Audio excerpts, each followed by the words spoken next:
મારે 2 વર્ષથી હેરફોલ છે. મેડમે કન્સલ્ટેશન કર્યું હતું. હેર લોસ થવા માંડ્યો ત્યારે મને ક્યાંય ઓફિસમાં ફ્રેન્ડ મજાક ઉડાવે કે એવું એના માટે મેં હેર ટ્રાન્સપ્લાન્ટ કર્યું છે. સર્જરીના પછી આ મારો બીજો દિવસ છે. પહેલાં તો એવું લાગતું હતું કે વધારે પેઇન ને એવું થશે, પણ એનો એવું કંઈ ઇસ્યુ મને થયો નહોતો. એક્સપિરિયન્સ બહુ જ સારો રહ્યો છે અને હું મારી સર્જરીથી બહુ જ ખુશ છું.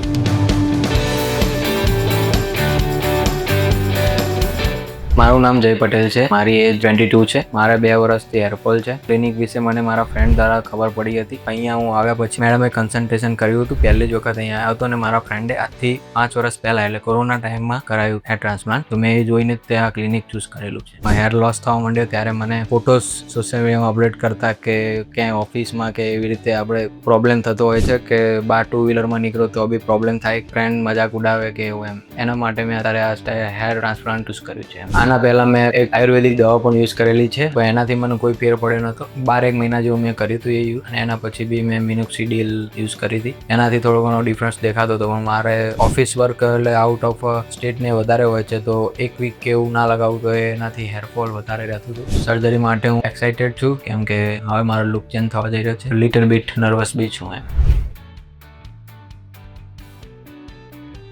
સર્જરીના પછી આ મારો બીજો દિવસ છે. પહેલાં તો એવું લાગતું હતું કે વધારે પેઇન ને એવું થશે, પણ એનો એવું કંઈ ઇસ્યુ મને થયો નહોતો. અને અહીંયાનો જે સ્ટાફ છે એનો રૂચા મેમને સારો એવો સપોર્ટ આપ્યો છે મને. જે બધા ઇન્સ્ટ્રક્શન ને બધું છે દેવભાઈ છે ને બધા પ્રોપર આપ્યા હતા મને, કે બહાર નહીં નીકળવાનું ઘરની. જ્યારે સર્જરી ચાલુ થાય ત્યારે એક ઇન્જેક્શન આપે છે. એ ટાઈમે થોડું પેઇન જેવું પેઇનફુલ થાય છે. પહેલાંની 10 મિનિટ એ કાંઈ જ ખબર પડતી નથી. તમને ખબર હોય કે ઉપર કંઈક થઈ રહ્યું છે, પણ બાકી તમને કોઈ પેઇન બિલકુલ બી થતું નથી. હવે પછી મને હેરલાઇન ડ્રો કરવા માટે લઈ ગયા હતા રૂચા મેમ સાથે. રૂચા મેમે બધી રીતે મને, મારે આગળ એક મસ્ત જેવું નાનું છે તો એ બી એમણે કવર અપ આવી જાય એ પ્રમાણેની હેરલાઇન મારી ડ્રો કરેલી છે. એક્સપિરિયન્સ બહુ જ સારો રહ્યો છે અને હું મારી સર્જરીથી બહુ જ ખુશ છું, અને મારા નવા હેર માટે બી હું બહુ વધારે એક્સાઇટેડ છું. Thank you so much. Hair free and hair grow.